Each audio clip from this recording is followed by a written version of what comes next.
नमस्कार दोस्तों, आप सभी का स्वागत है अपने चैनल दीपू क्लासेस में। और जैसे कि आज तारीख है 15 जून, तो हम लेकर आए हैं आपके लिए यहाँ पे top most expected question current affair के। उनको विश्लेषणात्मक रूप से आपको अध्ययन करवाया जाएगा ताकि उससे जितने भी प्रकार के आपके क्वेश्चन बन के आते हैं तो उनको आप आसानी से कर सकें। तो चलिए बिना किसी देरी के स्टार्ट करते हैं आज का सेशन। तो आज का पहला क्वेश्चन है, विश्व रक्तदाता दिवस 2021 की मेजबानी कौन सा देश कर रहा है? तो रक्तदाता दिवस के रूप में तो क्वेश्चन नंबर पहले के ऑप्शन है पाकिस्तान, अमेरिका, इटली या भारत। तो इसका राइट ऑप्शन हो जाएगा विश्व रक्तदाता दिवस 2021 की मेजबानी इटली कर रहा है। इसके बारे में पढ़ लेते हैं। तो अगर वर्ल्ड बैंक डोनर डे की बात की जाए, विश्व रक्तदाता दिवस, तो ये प्रत्येक वर्ष 14 जून को मनाया जाता है। किसके द्वारा? तो ये WHO द्वारा international federation of red cross and red crescent society के सहयोग से आयोजित किया गया। स्लोगन की बात करें कि इस साल का इसका स्लोगन क्या है, तो खून दो और दुनिया को धड़कते रहो या दुनिया को धड़काते रहो, ये इसका थीम हो जाएगा या स्लोगन हो जाएगा। बात करते हैं कि होस्ट इस बार कौन कर रहा है, तो ये रोम इटली कर रहा है, मेजबानी कर रहा है। राजधानी रोम की बात करें तो राजधानी क्या हो जाएगी? रोम, जो कि टाइबर नदी पर है। राष्ट्रपति की बात करें तो सर्जिया मटारेला। प्रधानमंत्री मारियो द्राघी, तो ये भी याद रखिएगा। क्वेश्चन नंबर 2 की बात करें तो हाल ही में निम्नलिखित में से किस केंद्र शासित ने स्वच्छ भारत मिशन के पहले चरण के तहत भारत में खुले में शौच मुक्त घोषित किया है? मतलब वहाँ पे एक भी शौच खुले में नहीं होता है। तो ऐसा क्या कहाँ हुआ है? लद्दाख, जम्मू कश्मीर, दिल्ली या चंडीगढ़। तो इसका राइट ऑप्शन हो जाएगा ऑप्शन नंबर ए, लद्दाख।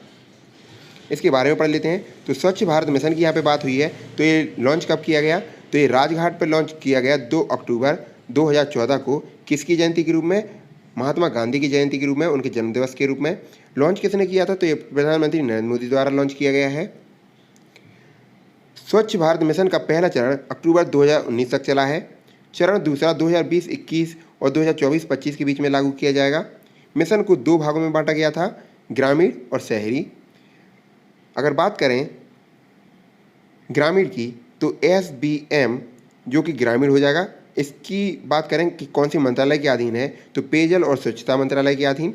और अगर शहरी की बात करें तो शहरी का था SBM, ये हो जाएगा शहरी। और ग्रामीण की अगर बात करें तो SBM नहीं, उसका हो जाएगा SBM ग्रामीण और SBM शहरी, दोनों हो जाएंगे। आवास और शहरी मामलों के मंत्रालय, और उसमें पहला ग्रामीण वाला होता रहा पेयजल और स्वच्छता के मंत्रालय के अधीन। अगर लद्दाख के बारे में यहाँ पे बात करें तो एक केंद्र शासित प्रदेश है जो 31 अक्टूबर 2019 को स्थापित हुआ। कैपिटल की बात की जाए, राजधानी की 2 हैं, लेह और कारगिल। जिले भी 2 हैं। उपराज्यपाल की बात की जाए तो राधा कृष्ण माथुर प्रथम। अगला क्वेश्चन देखिएगा, किस राज्य सरकार ने लोगों को कोविड-19 की महामारी के बारे में जागरूक करने के लिए युवा शक्ति कोरोना मुक्त अभियान शुरू किया है? तो बताना है। ऑप्शन है गुजरात, पश्चिम बंगाल, राजस्थान या मध्य प्रदेश। तो इसका राइट ऑप्शन हो जाएगा option number option number D, Madhya Pradesh. युवा शक्ति कोरोना मुक्त अभियान जो कि मध्य प्रदेश में चालू हुआ है। इसके बारे में बात करते हैं तो किसके अधीन काम करेगा? तो ये उच्च शिक्षा और तकनीकी शिक्षा विभाग के अधीन काम करेगा। किसके सहयोग से? तो लोक स्वास्थ्य एवं परिवार कल्याण विभाग के सहयोग से चलेगा। अभियान को प्रभावी वास्तविक समय ऑनलाइन निगरानी के लिए एक मोबाइल ऐप भी विकसित किया गया है, जिसके आधार पर ये बताया जाएगा कि कैसा क्या कार्यपालन चल रहा है इसका। अब यहाँ पे मध्य प्रदेश की बात हुई है तो इसके बारे में भी जान लेते हैं। कैपिटल राजधानी हो जाएगी भोपाल। राज्यपाल आनंदीबेन पटेल जो अतिरिक्त प्रभार पर हैं। मुख्यमंत्री शिवराज सिंह चौहान है जो कि लगातार 4वीं बार एक मुख्यमंत्री बने हैं। जिलों की बात करें तो टोटल 52 जिले हैं। विधानसभा की 231 सीटें हैं, लोकसभा की 29 सीटें हैं, राज्यसभा की 11 सीटें हैं। अगला क्वेश्चन देखिएगा, हाल ही में भारतीय तटरक्षक बल ने किस जानवर की रक्षा के लिए ऑपरेशन ओलिवा के तहत एक विमान सेवा को लगाया गया है? तो हाथी, ओलिव रेडल कछुआ, शार्क या चीता। तो सीधी सीधी बात है, अगर भारतीय तटरक्षक बल है तो तटों पर आने वाली चीज़ें तो हाथी और चीता तो हट ही जाएगा, बचता है शार्क और कछुआ। तो शार्क तट पर नहीं आता है, एक गहराई में रहता है। सिर्फ ऑप्शन नंबर बी यहाँ से निकल के आता है, ओलिव रेडल कछुआ। इसके बारे में पढ़ लेते हैं। तो भारतीय तटरक्षक बल का ऑपरेशन ओलिविया 1980 के दशक से शुरुआत में रहा है, या कहा जाए कब शुरुआत की गई, तो इसका 1980 में। किसके लिए? ओलिव रेडल कछुओं को बचाने के लिए। नवंबर से दिसंबर तक प्रजनन और घोंसले का शिकार के लिए उड़ीसा तट पर एकत्रित होते रहते हैं। कौन? ओलिव रेडल कछुए। और ओलिव रेडल कछुए दुनिया में पाए जाने वाले सभी समुद्री कछुओं में से सबसे छोटा और सबसे प्रचुर मात्रा में मतलब सर्वाधिक हैं और सबसे छोटे हैं, ये भी याद रखिएगा। अगर बात करते हैं एक किस सूची में आते हैं, तो जो प्रोटेक्शन स्टेटस इसका देखा जाए तो IUCN की जो रेड लिस्ट है ये कमजोर 5 में आते हैं। वन्य जीव संरक्षण अधिनियम 1972 की अनुसूची पहले में बढ़ने थे, ये भी याद रखिएगा। एक और देखिएगा, गहीरमाथा समुद्री अभयारण्य जो कि उड़ीसा में है गहीरमाथा समुद्री अभयारण्य, तो दुनिया के सबसे बड़े समुद्री कछुओं के किस्ती के रूप में जाना जाता है, ये भी याद रखिएगा। अगर पूछा जाए तो दुनिया के सबसे बड़े समुद्री कछुए की किस्ती के रूप में किसे जाना जाता है, तो गहीरमाथा समुद्री अभयारण्य को, जो कि कहाँ पे है, उड़ीसा में है, ये भी याद रखिएगा। बढ़ते हैं अगले क्वेश्चन पर। किस देश ने हाल ही में प्रशांत क्षेत्र में यानी कि प्रशांत महासागर के क्षेत्र में लोगों पर 1970 के दशक पर हुए हमलों के लिए माफ़ी मांगी है? तो पैसिफिक मतलब प्रशांत महासागर वाले इलाके की बात कर रहे हैं, तो न्यूजीलैंड, स्पेन, सिंगापुर या स्कॉटलैंड, तो इसका राइट ऑप्शन हो जाएगा न्यूजीलैंड। इसके बारे में भी पढ़ते हैं। द ड्रोन रैट्स 1970 के दशक के मध्य से 1980 के दशक के प्रारंभ तक न्यूजीलैंड में चला। बात करते हैं प्रशांत द्वीप समूह से अवैध रूप से रहने वालों पर एक कार्रवाई थी। अप्रैल 2021 में पैसिफिका समुदाय के सदस्यों ने आधिकारिक माफ़ी मांगने का आह्वान किया था और 14 जून 2021 को जेंडिसा आर्डन, जो कि प्रधानमंत्री ने पुष्टि की कि न्यूजीलैंड सरकार ने ड्रोन रैट के लिए अनौपचारिक रूप से माफ़ी मांगी है। अब यहाँ पे न्यूजीलैंड की अगर बात हुई तो इसके बारे में पढ़ लेते हैं। राजधानी हो जाएगी वेलिंगटन, मुद्रा हो जाएगी न्यूजीलैंड डॉलर। प्रधानमंत्री की बात की जाए तो इनका नाम है जेंडिसा आर्डन, जिन्होंने एक घोषणा की है। और गौरव शर्मा, जो कि क्या है, न्यूजीलैंड संसद में सदस्य ली है, जो संस्कृत में शपथ ली है। प्रियंका राधाकृष्णन, जो भारतीय मूल की पहली महिला मंत्री बनी है वहाँ की।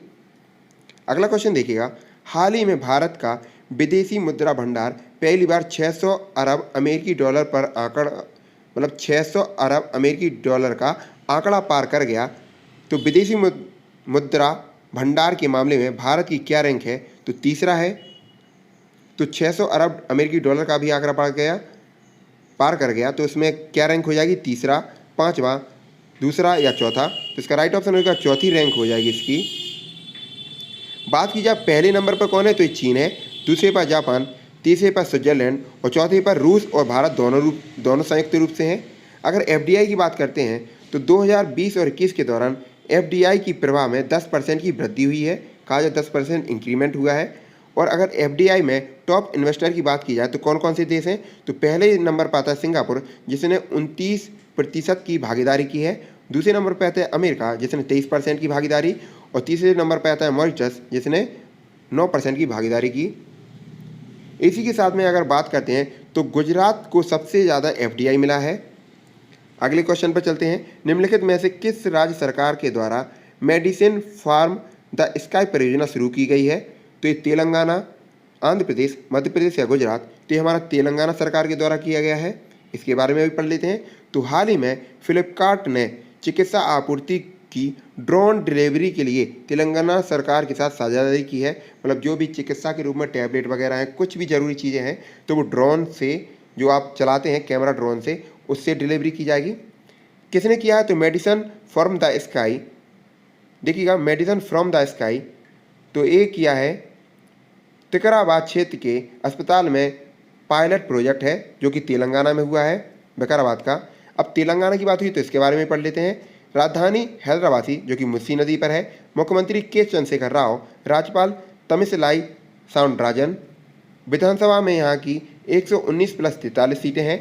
लोकसभा की 17 सीटें हैं। राज्यसभा की 7 सीटें हैं। अगर नेशनल पार्क की बात की जाए तो कसु ब्रह्मानंद, एक मिनट रुकिएगा, तो कसु ब्रह्मानंद रेड्डी नेशनल पार्क यहाँ पे है। महावीर हरिना वन स्त्री राष्ट्रीय उद्यान यहाँ पे है। और अगर मृगावनी की बात करते हैं तो ये भी राष्ट्रीय उद्यान यहीं पर है, तेलंगाना में। डैम या रिवर की बात की जाए तो जितने भी बांध हैं उनके बारे में बात कर लेते हैं। तो कृष्णा नदी पर बना नागार्जुन सागर बांध, ये हमारा तेलंगाना में है। श्री राम सागर बांध, जो कि गोदावरी पर है, ये भी तेलंगाना में है। निजाम सागर बांध, जो कि मंजीरा नदी पर है, ये भी तेलंगाना का है। डिंडी जलाशय कृष्णा नदी पर है। क्वेश्चन नंबर 8 आप लोगों के सामने ये रहा, किस राज्य में राजा परवा नारित्व का जश्न मनाने वाला 3 दिवसीय उत्सव मनाया जाता है?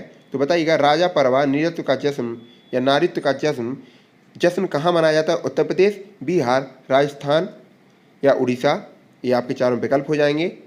इसका राइट ऑप्शन हो जाएगा उड़ीसा। उड़ीसा में होता है। तो यहाँ पे उड़ीसा के मुख्य त्योहारों के भी बारे में बात कर लेते हैं। तो बढ़ते हैं आगे। तो जो ये 3 दिन बनाया जाता है इसके बारे में पढ़ते हैं। तो ये 3 दिन इस प्रकार हैं। राजा संक्रांति होती है जो आषाढ़ मास के पहले दिन को संक्रांति से पहले दिन मनाया जाता है। पिल्ली राजा संक्रांति के दिन, और तीसरा उसके बाद के दिन का भोजदा या बासी राजा के नाम से जाना जाता है। तो ये 3 दिन हो जाएंगे। अगर अन्य त्योहारों की बात की जाए उड़ीसा के, तो ये भी पढ़ लीजिएगा। रथ यात्रा, डोला पूर्णिमा, होली, नुआखाई, शीतला षष्ठी, कार महोत्सव जो कि रथ यात्रा के रूप में जाना जाता है, और हैज यात्रा, ये भी याद रखिएगा। क्वेश्चन नंबर 9, निम्नलिखित में से किस भारतीय को इस वर्ष आईसीसी हॉल ऑफ फेम में शामिल किया गया है?